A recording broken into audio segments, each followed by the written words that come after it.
Hey, everybody, welcome to Grilling at the Green here in Portland and Seattle and San Francisco and other unbeknownst markets around the country, and also the Golf News Network on iHeart there. I'm JT. We'd like to thank the folks at Painted Hills Natural Beef. I've talked about them for years. It's just great beef and beef the way nature intended, and also the Oregon Crab Commission from sea to plate.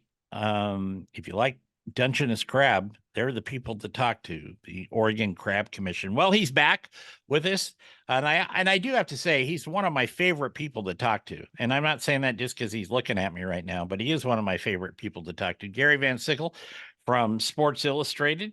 I was pretty sure you were going to say, and speaking of crabs, here he is, Gary Van Sickle, also known to many as Van Cynical, Van Cynical, which can be crabby. So, yeah, you didn't do that. So, but I did it myself. Well, no, I got no excuse. You're good. Well, anyway, welcome back, buddy.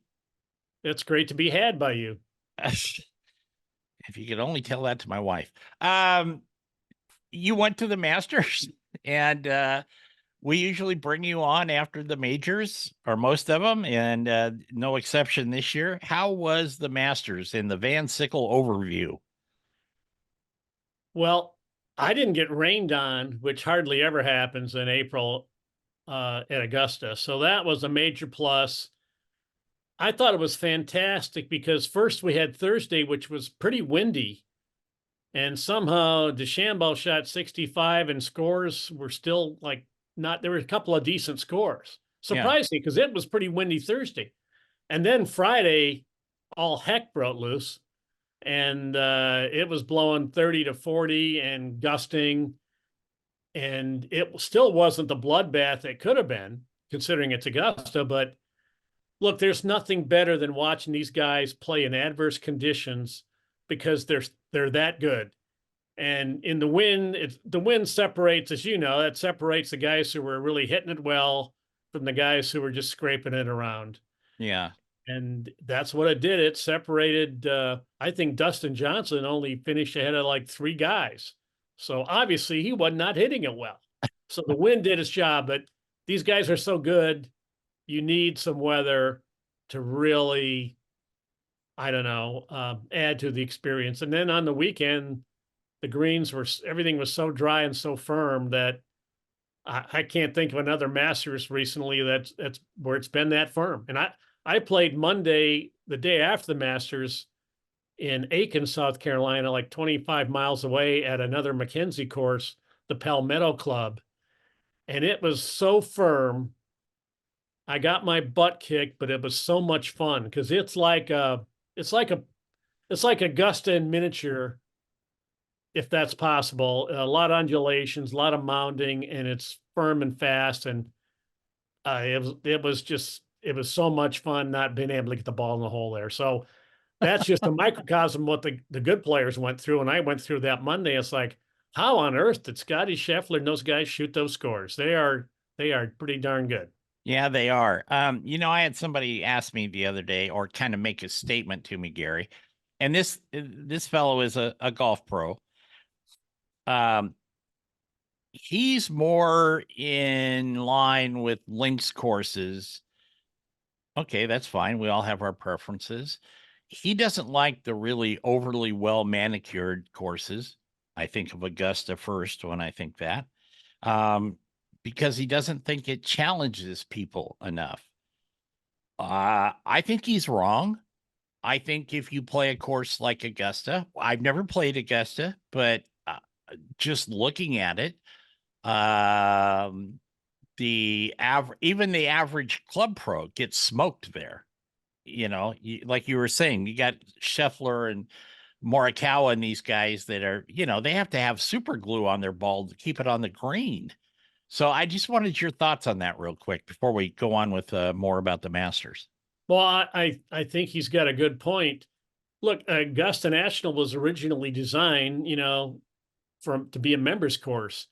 And I forget who wrote it. You used to get these green booklets when you attend the Masters. And it was the same stuff every year, notes and scores and stuff from past Masters. And somewhere in there, I think it was Bobby Jones who wrote it, or maybe it could have been Grantland Rice, but somebody wrote this is a great golf course for a guy with a handicap between like 5 and 15 because, they didn't used to have rough. You can drive it anywhere and still have a swing. There might be a tree in your way, but you got a swing. Mm-hmm. It's a wonderful members course from that regard. Now, they've had to, it's not rough, it's a second cut, but they've had to grow a little grass to slow these guys down. But I agree. It's more, I mean, honestly, it's so manicured now, it almost looks like a video game. I would like to see a couple of hairs out of place on this head somewhere, because you watch like the 1960 Masters highlights and the edges of the bunkers are shaggy and there's this and that. And, I liked it when Ray's Creek used to be a creek on Yeah. 12, but now it's a pond. It's a holding pond. It's not a creek. And along 13 and 15, it's a creek. And it was a natural creek, and there'd be like sandbars and things. Remember when Curtis Strange tried to play a shot out of there? Yes. I mean, the whole tournament's had history where guys, hey, I got a half decent lie. It's only half underwater. I'll try to hit that. Well, now it's like a canal, and you can't do. It's so perfect. I kind of think I think, you're both half right. I think it's a little too perfect. I would like to see a little more of that naturalness in there. But, if you get a chance to play there, Jeff, you're going to find that the hard thing is hitting a shot off the fairway because the fairway, it's like the ball doesn't sit up. The grass is so short. It's like trying to hit a 6-iron off the green at your home Yeah. course. Yeah. So the ball, that's a whole challenge in itself. So I get where he's coming from, and I don't necessarily disagree, but this is what they want. They want perfection, and that Well, they whatever get it. happens, I guess. Well, I can tell you that I was watching the Golf Channel. One of their marathon live from the Masters things that they do. Those are good. Those are good shows. The ones at night afterwards. Those are good shows with Brandel and Paul McGinley. Yeah, yeah. That's a franchise. But they had the practice area behind them, and I got to tell you, to me, it looked like a painting, Gary. Like you were saying, it looked like a video game. This thing just looked surreal behind them. It's unlike any practice area I've ever seen. It was absolutely perfect. There wasn't a different shade of grass. All the grass was going the same direction, at least from what you could see in the frame. And I actually commented to my wife, who kind of walked through and went, Masters again, and she just kept going. But you just looked at it; it didn't look real to me. Well, I love hearing those comments. Monday and Tuesday, you have people who have practice round tickets and have never been there, and they're going across the crosswalk on the first fairway there, and they're looking down at the fairway, and they all go, our greens aren't even half this good. And even the tee boxes you could putt on. They're better than our greens. So if you buy a Masters calendar, it doesn't look real.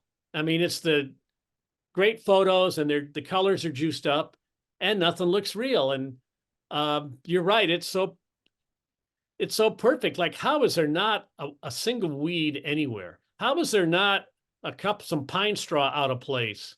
And here's my big question.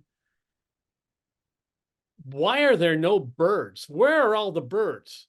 The only place I hear birds is over by the media center, and we're on the far end of the range. On the golf course, I think in 41 Masters, I think maybe I've seen one bird. Now, and you listen to the telecast, and CBS pipes in the bird sounds. They admitted to it because you may recall about 10 years ago, they got caught. Yeah. Some bird expert says, oh, that's the red-headed grub eater, and that's never found in the Southeast. That's from the Northwest. And, oh, okay, well, we pipe in the bird sounds. But there's no birds. How do they keep the birds out? You've got thousands of people buying sandwiches, dropping breadcrumbs, dropping cookies, dropping chips. If you're at a ball game, there's seagulls swooping in, picking up all this stuff. Yeah. What do they got? Do they have sonic blasters in the trees to keep them out? Do they I would just like it keep the birds out of my backyard. I keep them off my back porch. I just want to know for that reason. But and the other question is the bird sounds are piped in, and I'm not sure if they're piped in for the telecast on TV or if there's speakers in the trees on some of the holes or like around the greens. I'm not so sure there aren't speakers there. They're piping bird sounds in to be heard by the people who are actually outside. This is a mystery, but I'm just saying there's an awful lot of bird noise coming from Augusta, and I don't see any birds. How do they do it? Well, we're going to find it. How do they keep those birds away when there's, when their stuff is sandwiches are being dropped? I don't know. Right. Well, we'll maybe we'll figure that out one of these days. We're going to take a break here on Grilling at the Green. We're going to be back with Gary Van Sickle in just a minute. More Masters questions from me coming up. Okay. Right back. Welcome back to Grilling at the Green. We're going to pass on the travel tips today because I got a lot to ask Gary about the Masters. You can find us though on Facebook and Instagram and all the platforms. So we're out there. I was looking at this. I printed out actually, so I wouldn't try to do it from memory. You got Scotty there, comes in and wins. He's been on a streak. I was impressed with the Aberg kid because he's pretty new to all this as far as at that level, and he's done a great job. I'm a fan of Tommy Fleetwood, probably because when I used to have hair, I don't know why. Morikawa is we're a little jealous. That's okay. Yeah. What the hell happened to Shambo though? Like when you said in the first segment, he was smoking them out there on the first round. But he 65, then it was 73, 75, 73. He still tied sixth, but the wheels kind of came off there. Yeah, I didn't see what went wrong on the weekend, but obviously I'm going to guess that he probably drove it out of position. And if you don't have the right angle in there, you can't get it to the right part of the green, and then you're just hoping to two putt. Yeah. So I would say, when he first came out, and I watched him, I followed him around a number of holes at Hilton Head at Harbor Town, and I watched him play. And he wasn't a very good bunker player then. He wasn't very good chipping. So I'm sure he's had time to improve that. I would guess that, he's a scientist. Yeah. To putt on those greens, you need to have the eye of an artist, like a Crenshaw, or I wouldn't say not Scheffler, but the guys who, Fred Couples, the guys who are Tiger. He was always pretty good there. Yeah, guys who they can see the arc of they can see a 12-foot arc on a 30-foot putt. Mm-hmm. The guys who were born great putters, a Bobby Locke, they can handle those greens. The other guys are trying to, work their science. It's just not a science. And I think Rory is one of those guys. He's not a great putter. He's an okay putter, better than average, but you get him on really fast, really sloping greens. I don't think he sees them. I just don't think he has that eye. And, and if you're not born with it, it's almost like you can't get it. So I'm guessing DeChambeau is maybe too much of a technician to ever really putt those greens that well, if that makes sense. You gotta have the feel and not be calculating an angle or triangulating something in your head. He looks better though, physically to me. Yeah, he looks better. We forget that it was just 4 years ago where he was the ticket in golf. Mm-hmm. He did move the needle. He was bulked up. He was hitting at 380, 390. People were running out to watch him at tournaments. They were going crazy. And then he stopped playing well, stopped winning, and then he went to live, and which is like, going into a witness protection program, and he vanished. So now he's back. He's normal weight, and he still hits a long ways, but he doesn't have, he's fallen off the map. So for him to become a guy who moves the needle again, first of all, he'd have to start winning some majors because that's the only time we're going to see him. And he's got to still keep hitting the 390-yard drive. I mean, to me, the moment when golf had to change, when it finally sank into the USGA, was at Wingfoot on Sunday, the ninth hole. He hits a big drive. He and Matthew Wolf were having a duel. Um, he hits a big drive out there. I think it was 375 down the middle on number 9, a par 5. Wolf hit it down the middle, 384. So DeChambeau's hit a 375-yard drive, and he's got to hit first. And he knocked down the green. I think he made eagle. But the point is, you had guys hitting Happy Gilmore length shots in the U.S. Open at Wingfoot. Half the guys from the USGA are members there. That was, I think, the red flag that hit him over the head and finally got their attention that, oh, we got to bring the ball back. And so I think Yes. that's what really started. But my point is, DeChambeau was a huge superstar for a short time there. And for a variety of reasons, it went away. But yeah, what happened to him? That's a good question. I don't think the Masters, I think he angered the gods of golf when he said this course is a par 67 for him. It's like, well, you're never going to win here now. Yeah. You jinxed yourself. You're done. There's just some things you never say out loud. You don't say that. Yeah. Like that. Do you think Scheffler's on a big tear here?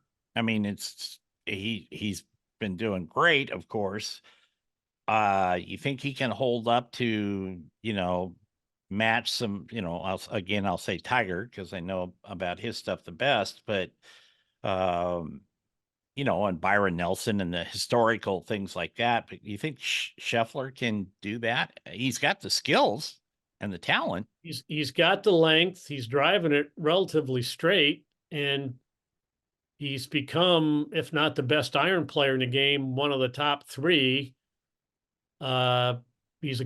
He's one of the best 3 chippers and scramblers. He's not the best putter, but I think, yeah, the question is he just on a hot streak or is this his new normal? Yes. And it sure looks like it's his new normal. Now, is he going to keep how's he going to putt? I think the difference between him and Tiger is the putter. If you go back and look, he had a great amateur career, junior golf and stuff. He didn't win 3 amateur junior AMs in a row. He didn't win 3 US AMs in a row like Tiger did. But for sheer number of victories and team things, amateur titles he won, his amateur career was kind of dominant like Tiger's was. And now he's bringing some of that to the big tour. If he was really putting well, you would be making a Tiger comparison right now. So I don't know. It's always hard to say a guy's just on a hot streak. I think his problem right now is he's about to become a dad, and that's going to change his interest in the next 3 years. Yes. That's going to affect how much he wants to be away from home, how much time he wants to put into it. He's a normal guy. He's going to be a great dad. It doesn't take much less time put on your game to fall from number 1 to number 8. It's a fine line. So that's, I think, the big challenge for him. Can he keep his game sharp when he's going to want to stay? I mean, all right, he's winning majors. Does that mean he wants to go play Hartford? Does that mean he wants to go play John Deere somewhere? It affects it's just human nature to get complacent. Yeah, So absolutely. I don't think he's already got more money probably than he'll ever spend. So he's not chasing the money. He's playing for trophies. And how is real life going to affect how he plays golf and his career? And that's the question. And but yeah, there's nothing not to like except, he's just got to keep his putting going. Absolutely. We're going to take another break. We're going to be back with Gary Van Sickle. If you've never listened to Gary before, you are in for a treat. I guarantee that. Anyway, Gary and I'll be right back here on Grilling at the Green. Welcome back to Grilling at the Green. Again, we'd like to thank the folks at Painted Hills Natural Beef, also Grill It Grills, and my radio wife on the barbecue side, Leanne Whippen, her pig powder. It's a family recipe. They've been inherited that from her father. It's well known in the barbecue world. Go to pigpowder.com and you can do that. Get some of that for your own barbecue in your backyard. We're talking with Gary Van Sickle today from Sports Illustrated. Hey, I want to know how I get a radio wife. What is that? It's kind of a TV wife. Don't you already have one in the podcast thing you do? Oh, that's what that is? Yeah, a partner. Oh, Yeah. okay. But you can have more than one. Well, it's apparently not as satisfying as it sounded when you said radio wife. So, okay. Yeah. Well, I have a TV wife and radio wife. All right. I've got two TV wives. That's probably not a good thing to say. And I have a real wife too. So anyway, how did Tiger look? I mean, I'm sure you watched him at some point walking around and hitting. And how did he look? He looked pretty good Thursday and Friday. He played really well, obviously, was swinging it pretty well. He's not the same putter he was. He's still pretty good, but he's not great. And what it looks like to me is 36 holes is his, he's done. He walked 36, and then on the weekend, his body just wouldn't let him perform. So I subsequently wrote a column. I think it didn't appear in the SI, didn't want it, but I basically asked the question, was this Tiger's last Masters? Because I don't think Tiger wants to go to Augusta knowing he's not going to be able to break 80 on the weekend because his body's, shot after walking 36 holes on that hilly course. Right. And I don't think he's ever going to resort to riding in a cart because if he asked, they might let him because he's Tiger. But he looked worn out. You could see, especially Sunday when he was playing with Neil Shipley, the Ohio State kid who's actually from Pittsburgh. I remember in the Tiger was a couple of times just walking up a little slope to a green. You could see he was grimacing. Now, I don't know if that was his knee or his back, but he was toughing it out. And maybe because he was paired with the amateur and and he felt he owed it to him to show up. Right. But I remember in the sixth green, Tiger hit a bad tee shot, chipped it up there, took his boat, got his bogey, and stood in the back of the green and waited for Neil to putt. And Tiger's like he's drenched in sweat, and he doesn't look very happy to be there. He takes his cap off and he kind of runs his hand over his head, which he's got a little more hair than me, but not a lot more. And you can see him hold the hat out, and he's looking at the inside of his hat, looking for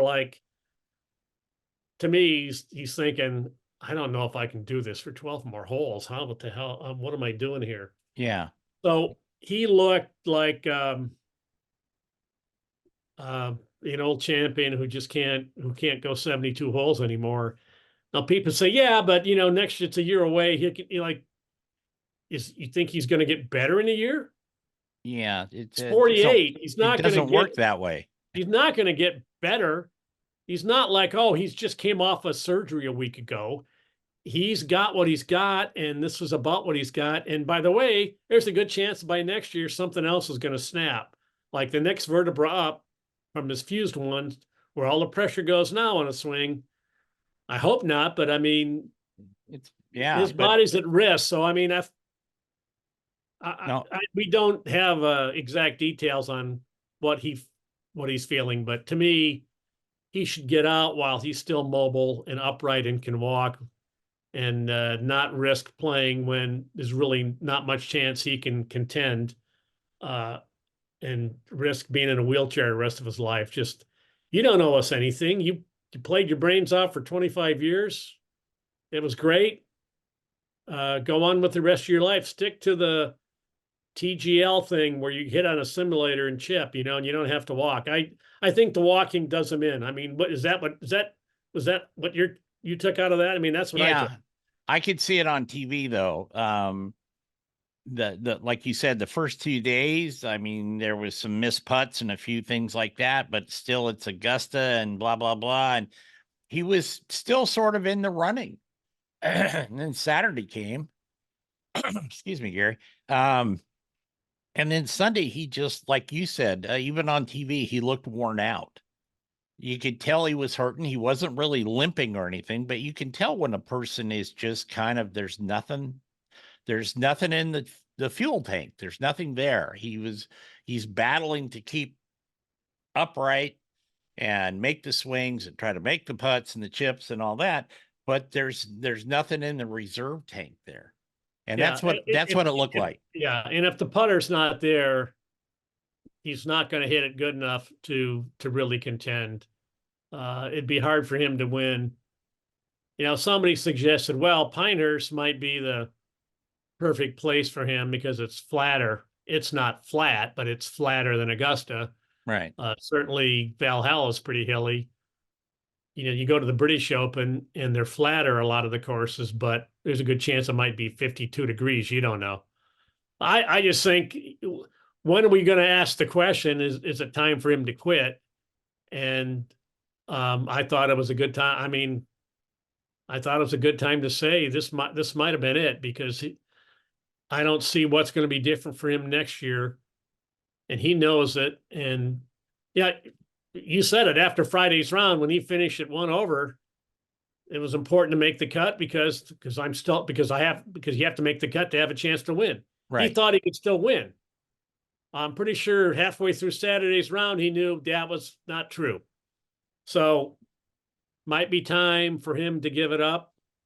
And if he does, I'm not, nobody should criticize him. He's done more for golf than really anybody. He's spread the word. And you know, if Arnold Palmer had Golf Channel and the TV coverage that Tiger had, he would have been incredible too in his day. And he was incredible, but gosh, we only got to see the last 3 or 4 holes of a tournament on the weekend. Right. Imagine if we got to watch Arnold Palmer in 1959 on Thursday, Friday, Saturday, and Sunday. Imagine how big he would have been. He'd been 10 times bigger.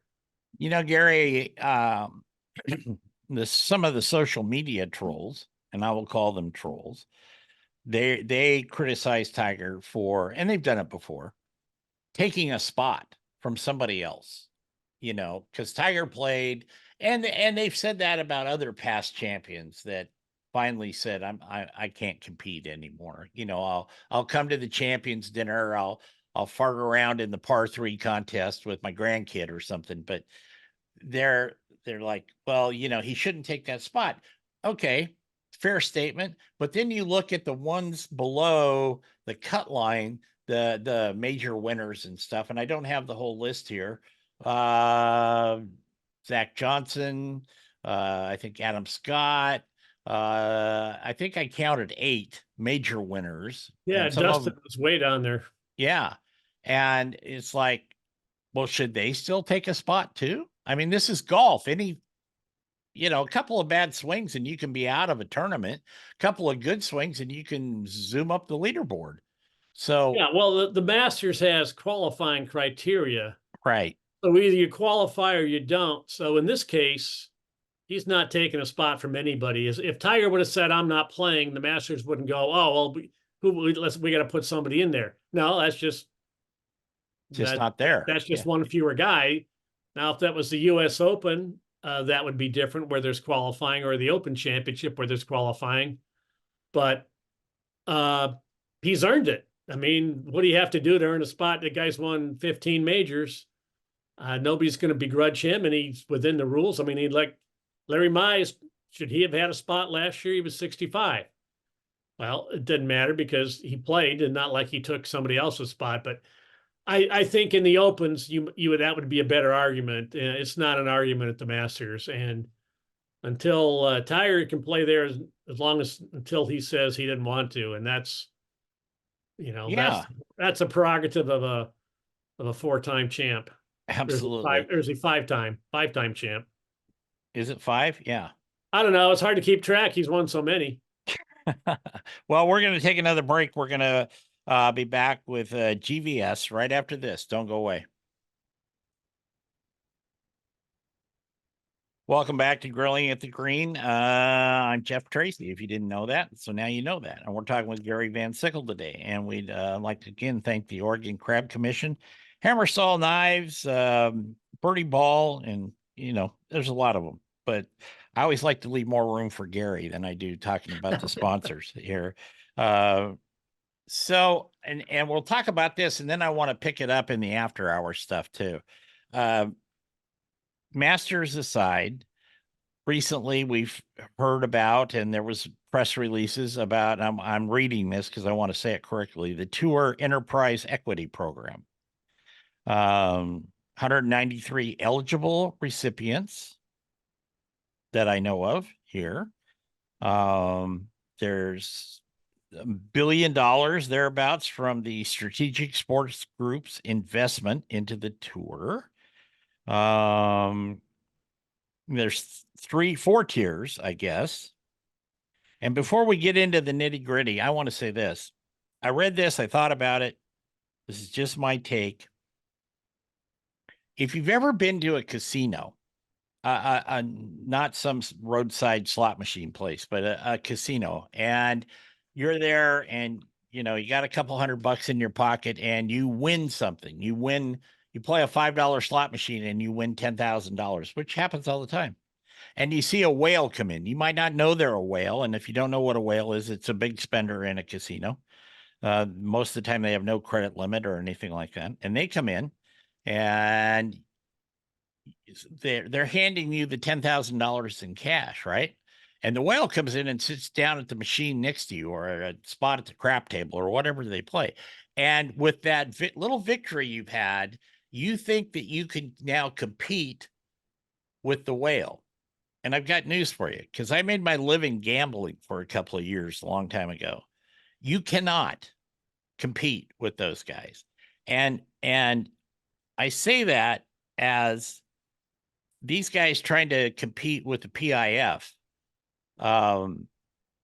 which they have the ability to print their own money over there. Okay. And that's kind of the way I look at this. I mean, it's you're making the top tier, very wealthy players more wealthy. Fine. That's what you want to do. I'm a capitalist all the way from start to finish, but I'm not seeing where this is really going to benefit the tour as far as from the public's perspective. It's benefiting some of the players. I get that. Live is PIF is benefiting the players that signed up for them.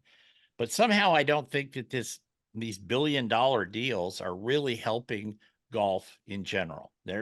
I'll get off my soapbox. I'd like your take on that. No, I agree. When Live happened and these players bolted, the PGA Tour and the PGA Tour players clearly had the moral high ground. These guys are just doing it for the money. They can say they're growing the game all they want, but they're not. They went for the money. Okay, it's business decision. Now, in the wake of that, then you have Rory McIlroy kind of leading the rebellion against Liv, saying these guys are terrible. I hate Liv. And then he changes his tune when his buddy Rahm goes over there. And now he's like, he wants reunification, which I wrote a column for today on firstcall.com. I don't need reunification. I don't miss those guys. They're gone. But right. In the wake of this, McIlroy, meanwhile, is espousing we need smaller fields and bigger purses. I don't know how the PGA Tour ever got here. Well, it got here by having 156-man fields and giving everybody a chance, and in having qualifying and being equitable. Nothing's equitable when you're only inviting 60 players and there's no cut. So now suddenly the richest players on the PGA Tour look like they're greedy and they're afraid of any competition from some Q school guy. So the PGA now with this latest bonus thing, it's like, why are the richest people always the greediest, Jeff? I don't get it.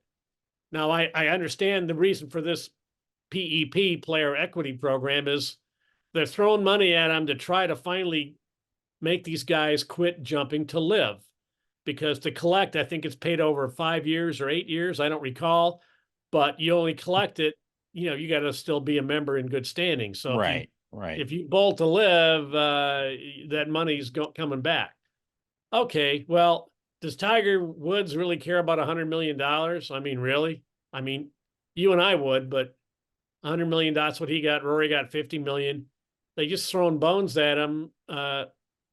It's not what the public's interested in. It makes these guys look greedy. And my question is, and I don't know the answer to this, but SSG, the organization that's invested in this thing, they're expected to put 3 billion in. They put 1.5 billion in, and this is and they're just dropping this money on the players with no benefit. You know, I talked to a former major champion who told me, yeah, Phil was right. The Saudis are scary, you know what's. But he said, you know who's just as scary? Investment bankers. Oh They yeah. expect a return on their money. You have now just sold out a portion of the tour to investment bankers. And tell me what's so great about golf that you're somehow going to make $3 billion on it. Golf is a niche sport that gets by because the ratings aren't great, but the demographics are great. Yes. How are you going to make $3 billion back on this? And you've let the investment bankers, you know, much like a Trojan horse, you let them inside the walls. It might work out. I don't know how you make that money back. These guys are way smarter than I, but I think there's a good chance they're going to blow up eventually the tour model and get rid of what made it successful and make it more like exactly what Greg Norman wanted in the 90s, a super tour with 60 guys playing all over the world for $100 million, 10 or 12 big events, and everything else is the Corn Ferry Tour. I'm not saying that's what they're going to do, but I don't know how else you make $3 billion back. Maybe these guys do, but I I don't think the average fan, I don't think they're going, oh, this is great. I think they're going, why are these guys worth this kind of money? Well, I think, and we got to get out of here, but we'll pick this up in after hours. But to me, and you and I have talked about this before, that's taking from a competitive tour and turning it into eventually exhibition golf. That's the way I view it. Sorry, but Yes. that's the way I look at it. Anyway, Well, it's the way to make money, I guess. I don't I know. I guess I don't know how you monetize it though. I mean, you put money up front, but I don't know how you monetize it on the back end for exhibitions. But we'll talk about that in after hour. Anyway, Gary and I got to get out of here. Thank you for listening to Grilling at the Green. Um, this stuff will all be available this weekend, and please stick around for after hours. Go out, play some golf, have some fun. Take care, everybody. Welcome back to Grilling at the Green After Hours. We're with Gary Van Sickle today from Sports Illustrated. And as I said before, Gary is one of my favorite people to have on the show because he just tells it like it is. And I always appreciate that. And if you listen to this segment first before you listen to the regular show, we were talking about I'm gonna say it right here. The SSG is investment into the tour, and you know, group one will see $750 million, group two will an extra 75 million, and it just goes on down the list. And you see guys like Jordan Spieth and Justin will be due around 30 million apiece. That's a lot of money. Nowhere in that did they say anything about helping. PGA Tour for years has been saying we help local charities, we do all this stuff. There's not a word, and there's not a drop of ink wasted on that in this stuff. Yeah, Um, the new enterprise is a for profit. yeah, How do you make the tour profitable? Well, one way would be get rid of that charity component and turn each tournament into a for profit business. But you know, that would kind of ruin the model they currently have. But um, I I don't know how you make it. You know, if you're the SSG guys, maybe you can get Live and the tour under one roof, and maybe you can have these 10 or 12 big super events for 10 million first prize.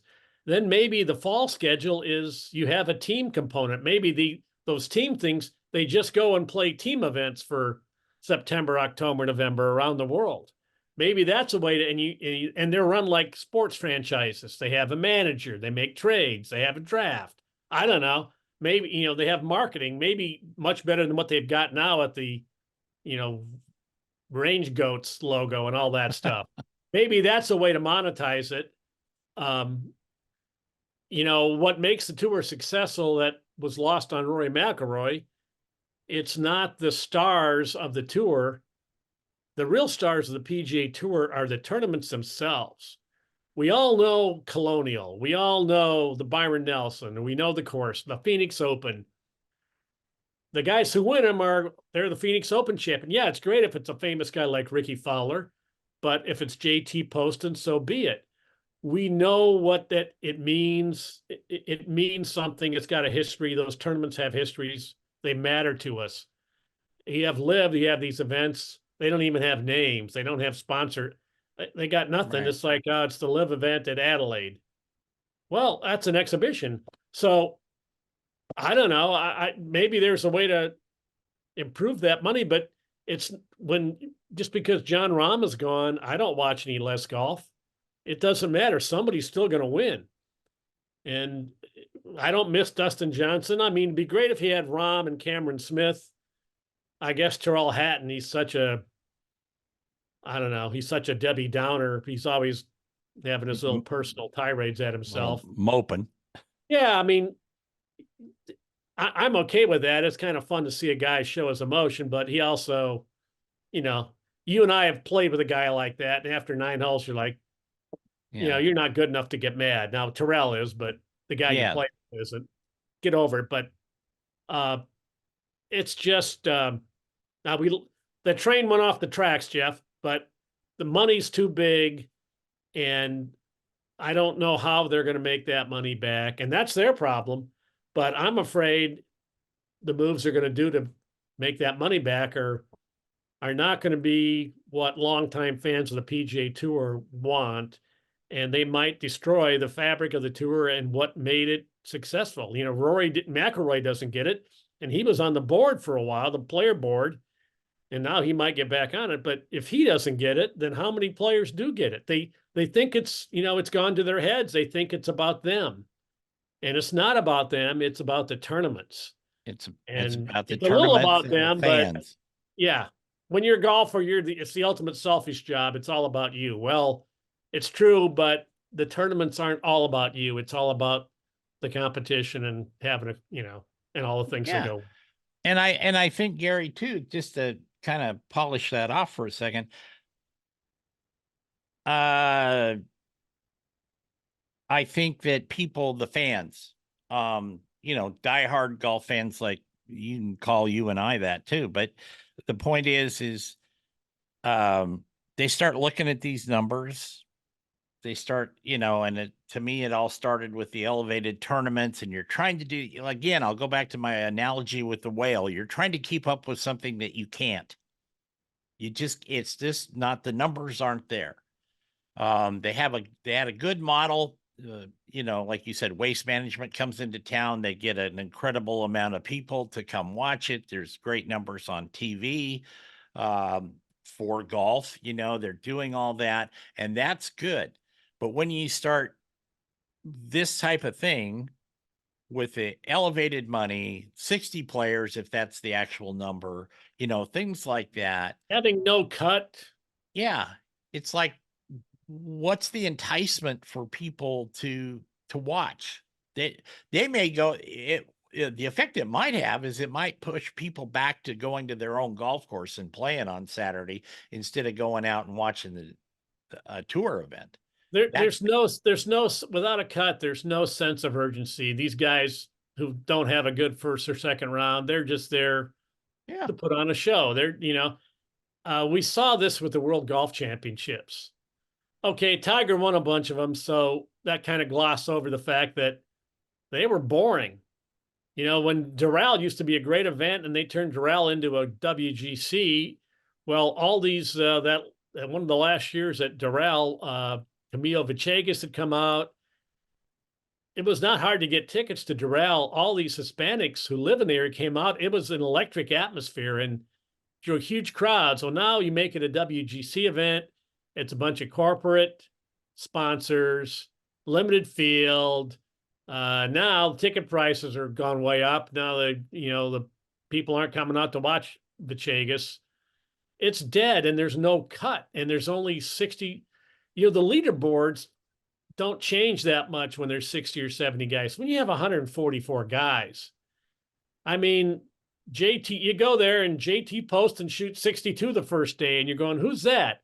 And the second day, Rory shoots 62. And oh, here comes Rory. And the third day, Max Homa shoots. I mean, there's a lot of movement on the board. With 60 guys, there aren't that many guys playing their best golf on any given day, and there's less movement. It's in general less interesting. Obviously, I'm generalizing here because Sure.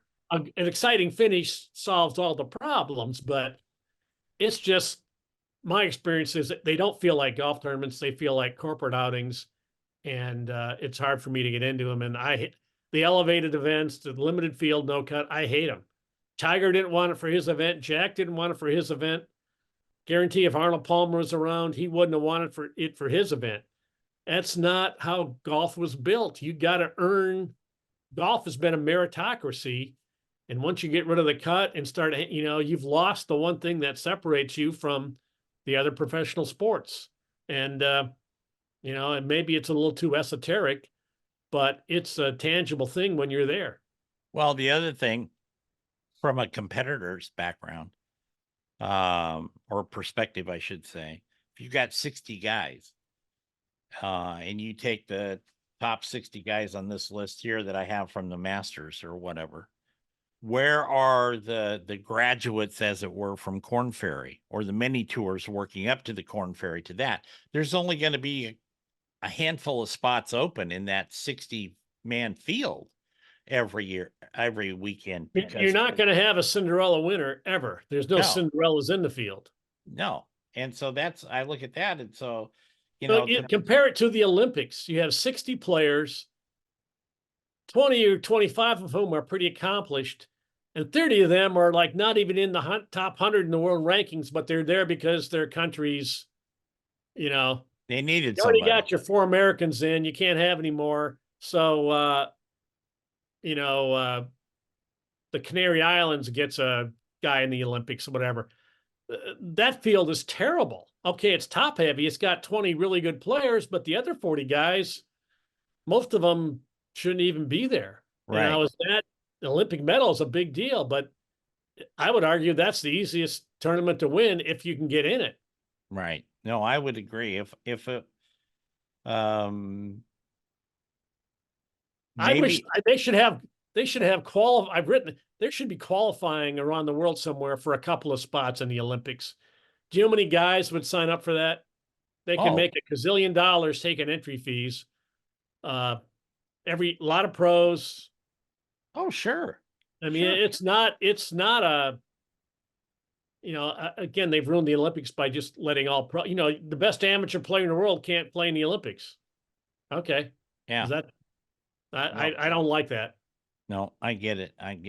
When I was looking at the Masters list and we were talking about that, Scheffler made 3.6, Aberg won 2.1, Morikawa, Fleetwood, $1,040,000. So my question is this, and you look at the ties for, including ties, I should say, maybe the top 10, top 16. A lot of names that you write every week, a lot of names that I talk about on the show a lot. How much money do you really need? That's a personal judgment question, but like you were saying, Tiger's a billionaire. He managed his money. Somebody managed his money wisely over the years. He won a bunch of money, got a lot of huge endorsement money. He's done that. His Nike clothing line and different things like that has made him a lot of money. But you can remember when Rory signed that contract for $250 million? That was like 10 or 12 years ago when $250 million was astronomical. Yeah. He never would have had to work another day in his life, you would think. So the top guys have all this other money they're getting in addition to this now. Right. And you would argue that based on television ratings and the amount of interest in golf versus team sports, golfers might be pretty overpaid all of a sudden. They went from being maybe underpaid to being overpaid because they can't get rating. They didn't. The Masters, did the Masters have as many viewers as Caitlin Clark's basketball game, the NCAA tournament? I don't think so. It was neck and neck, I think. Yeah. So um, you go back to, it's a niche sport. How do the investors get $3 billion back? I don't know. You're right. You can't try to beat the money, the Saudis on the money area. All you can beat them on is history and tradition and significance of what's the trophy mean. They're not going to have any of that. Now, I don't know why they didn't buy the European tour. I don't know why the European tour didn't sell out to them, because they are starved for cash. They're cash strapped. Imagine if the live property, what if they bought the European tour, and these big events were now all stops on the European tour? Now, Jay Monahan would really have a problem now, because all of Europe's talent's been coming over to the US to play there because that's where the money is. Right. Well, imagine if this was European tour money, you might have Americans going over to Europe, or you would, to play on that tour. It would have been a big reversal. So the two mistakes Liv made or weren't able to make happen, there was one guy you had to get. One guy. Name was Tiger Woods. You couldn't get him. The second thing was, if you got the European tour, the DP World Tour, that would have been a major coup. I don't know if that would have included the Open Championship, which is separately owned, but it would have been in the middle of your schedule. So that would have been a game changer. You'd have two equals going at it right now instead of a bunch of exhibitions against the PGA Tour. Yeah, and the other thing I want to throw this in, and I don't want to seem like I'm a indoctrinated simp or something like this, but we talk about growing the game. There's a group called Golf Chat that it's on Twitter or X, and most Tuesday nights I take an hour and answer the questions. Everybody does, and when I try to make them kind of funny or glib or something like that. But one of the questions last night was growing the game or ungrowing the game. And that was the only question. And I will submit to you, Gary, that I think professional golf and even higher amateur golf stuff doesn't do a very good job of growing the game. And one of the reasons I say that is a lot of emphasis on the kids. I'm all for that. I think that's great. But we have also overlooked something that was right in front of our face, like during COVID. A lot of people that were 35 and over, they had decent careers. They could afford to golf. They could afford the equipment. No, they're not going to fly to Pebble Beach or Valhalla every week to play, but they could play locally and do that. And they have absolutely skipped over those people. It's like, well, it was right there. There was a sprouting, whatever I want to call it, a sprouting neon sign saying, look at us. We want to come back. We want to play the game. And they just let it go. And so Yeah, I don't know. It's pretty easy to forget that golf was circling the drain before the pandemic. Yeah. Pandemic saved this game's butt, which is, nobody saw that coming, even in the middle of it. It's shocking. I still can't believe what's happened.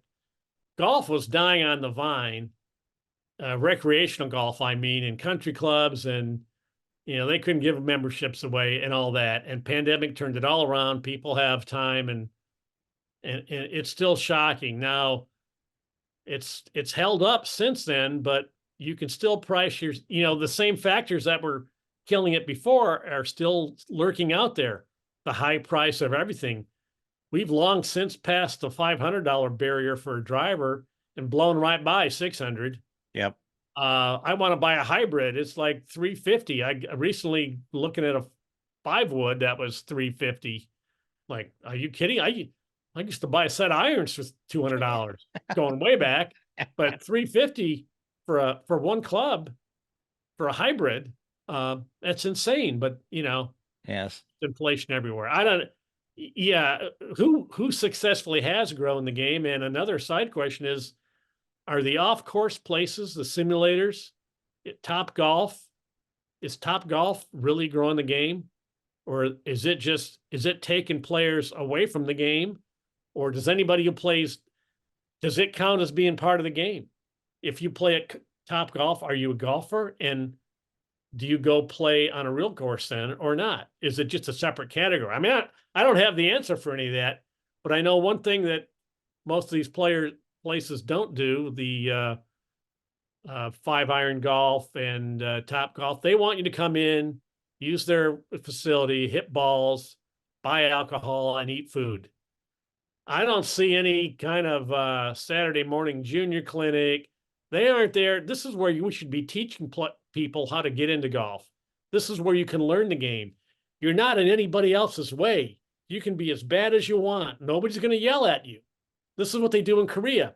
You go learn the game on a simulator, and when you reach a certain level of competence, then and only then do you go outside and take what you've learned and your swing already made and try to hit a real golf ball on real grass.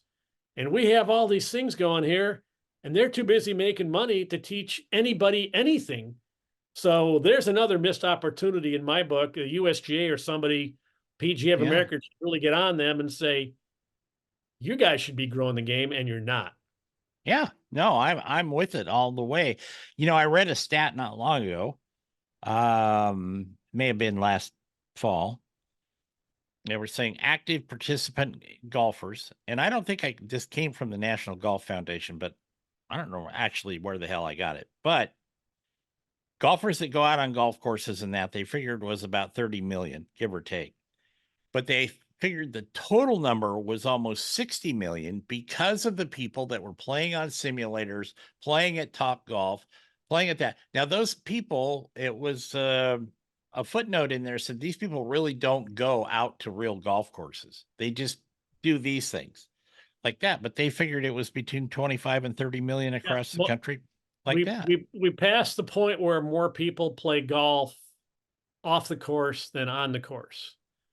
I don't think that's bad. I think that's probably good, but you could use that opportunity to develop outdoor golfers, Yes. and they're not, and maybe it wouldn't work. I don't know, but it's not in their budget to, you don't see, yeah, there's just nobody goes to Top Golf to get a lesson. I say nobody, not generally. I mean, I'm sure there's some exceptions, but um, I think it's a mistake. And in a couple of years, if the world hasn't blown up by then, we're going to regret that. Well, I think you're probably right. Okay. Put on your prognostication hat. We've got more majors coming up, US, British, and PGA. Who's Gary Van Sickle's favorite coming up? Well, that's a good question. I bet on just about everybody at the Masters except the chalk, which was Scotty Scheffler, because the odds were so low. As anybody, you've been in gambling, Jeff, anybody who's gone to a horse track knows it's better to bet the horse at even odds if he's going to win than to bet a long shot at 90-1 who's not going to win. Right. You get seduced by the odds. Now, Scheffler's odds were so low at Augusta, 4-1. It's like, that's nowhere near the risk involved. A couple of 3 shots change and he doesn't win, but I would say you have to pick Scheffler just because of what he's been doing. But because he's going to have a baby between now and then, presumably, to me, that throws him off his game. I don't know. I like Koepka, and he played like a dog at the Masters. I will say, if you notice that Koepka, every major he's won, he won it. He won it again the next year. So he won the U.S. Open, won it the next year. Won a PGA, won it the next year. Last year he won a PGA. Well, There's a maybe pattern so. there. I think Yeah. that means maybe he's supposed to win again this year. But I saw he played better in Adelaide last week, but he didn't. He had no game at Augusta. I don't know what happened to him. So I'd like him. I'd like him at PGA. Pinehurst. We might as well go back to Scotty Scheffler there. That's kind of a chip and putt place, where everyone's going to be Yeah. scrambling, and the best scrambler is going to have an edge. And I don't know, the Open Championship, take your pick. You know, another guy I like, I bet him for the Masters. I think Cameron Smith is going to win more majors. So he played pretty well at Adelaide. Not that that matters at all, but it just Right. tells him sort on his game. We forget about him. We forget how good he is. He's probably the best chipper and putter combined out there, and he drives it pretty well. So Cameron Smith is on my, and John Rahm, I don't know. He's not even winning in live. If you're not beating Dean Burmester and those guys, something's wrong. I think he's beaten himself. Well, I think I don't think Liv. I think he got sold a bill of goods. I think he thought he was going to take the money, join Liv, and then Liv was going to go under, and they'd be coming right back to the tour, and he'd get his $400 million bonus. It didn't work that way, and he's got having a second kid or had a second kid. He's becoming a dad, and Yeah. uh, it might be just taking the edge off. But how he's played 5 or 6 times on Liv, and he hasn't won. So Brendan Steele beat him last week. So So here's a question for you, Gary. Is there hope for Max Homa? I happen to like to watch Max Homa play. I do. But is there hope for him at the majors? well, yeah, I think he proved it at Augusta. He really got unlucky at the 12th hole, or he might have, put some Right. pressure on Scheffler. So he's good enough to win a major. I mean, he might come back and win the PGA and the Open and the other Open. That wouldn't surprise me. No, if you asked me if I had to bet all my money, would Max Homa win a major before he's done? I would say yes, absolutely. But you hate to sit here and go, well, we're in the Scotty Scheffler era. Well, it's only just getting started. And let's not forget, Scotty's got 2 majors. Uh, he needs 13 more to tie Tiger. He's not like he's running the table and everything, but he's up Right. there a lot. So Yeah. Homa's gonna. I think this was the big step. The Masters was his big step. He's going to be up there a lot more. Maybe Morikawa's on the comeback trail, and he'll be up there. And I think of all the guys I've seen, and you mentioned his name, and I'm still not sure how we're supposed to pronounce Ludwig Aberg. That guy is the total package. Yes. If anybody's going to be the next Tiger, it might be him because he's got all the shots and he's a better putter than Scheffler. Now, I don't know if he's a good iron player, Scheffler, but he's not afraid of anything. In his first Masters, he was right there. So there's a guy. If you're doing a fantasy team in any major, you got to have Sure. Aberg on your team in your lineup, and I would bet him. And yeah, so Homa's got to beat Scheffler and Aberg, and maybe somebody else who's coming up that we're not aware of yet. But there's a I little bit, Koepka, and is he going to come back and keep playing well? I would expect he will. So I don't know. I like home. I don't think Tony Finau's coming back to win, and I don't know if Rory's really gonna. It seems like he's lost his closing gene. sometimes I He just wonder if he even I know he cares, but you know what I mean? He's right. just Well, he he's um he got an early start. I mean, if you look back, I think you and I have talked about this before. The great players played their best golf generally for 8 to 10 years, maybe 12. Nicklaus was the exception. Tiger was an exception. Mickelson maybe was an exception. Everybody else, you had 6 good years, 8 good years, and that's your major window. right. Rory turned pro when he was 17. He's been out here 17 years now. He hadn't won a major in 10 years. That's going to be a factor every time he gets a chance to win a major. And I don't think he's ever going to win them. I don't think he can putt the greens at Augusta. He's never going to win that one. So he could win the Open Championship, but he's got a family, he's got things going on, he's got all the money in the world, he's got all the trophies in the world. He's pretty normal for being a superstar. He might not just have that. I don't know what the word is. The drive to be the greatest ever. He might not have that drive to get his really name up on the Yeah. list of champions where he could be because he's stuck at 4. I mean, And that's great, but it's there's not nothing like, wrong with that. Yeah. yeah, it's not like, you know, you're not Lee Trevino or Gene Littler even. Right. I'm still holding out hope for Tommy Fleetwood in his hair. That's the only thing I'm going to say about that. Well, look, I think if I was you, I would sell that one. And if you're going to buy into the hair, you got to go with Cameron Smith and his mullet. It's not as bad as it well. It looks a lot better now. It's different. I would upgrade from Tommy Fleetwood's hair to Cameron Smith's hair. Miss hair. Okay. I Okay. like Smith has got a really good game, and nothing seems to phase him because he's like a young tiger. Well, I'll just get up and down from anywhere. I can do that all day right. long. Right. He'll do that. Gary Van Sickle, thanks for all the time today. I appreciate it, buddy. Tell them about your podcast really quick. You kick out. You got a radio wife. Yeah, I had never thought of it that way. That's probably going to get me in trouble now. But the Golf Show 2.0, it's available on YouTube. We try to do about one a week. It's recorded, and we have guests on who are. We recently had the director and one of the actors from the new movie, The Long Game, which is based on a true story of a bunch of Mexican American caddies at a small town on the Texas border.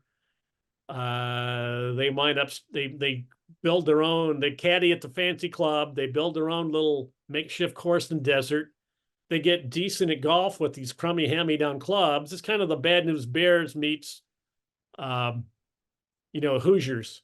Yeah. And they get a mentor, and they bring in Dennis Quaid as a coach, and they wind up winning the Texas high school championship. In an era, this is in 1957, I think, in an era where, they're not considered people because they're Mexican Americans. So they have to overcome that. And, it's one of those movies where it's a cliche. You've already seen the movie before you go. But we had those guys on. It was fun talking to them. And I asked the one actor who was the best player of all the group. And he goes, I think you're looking at him.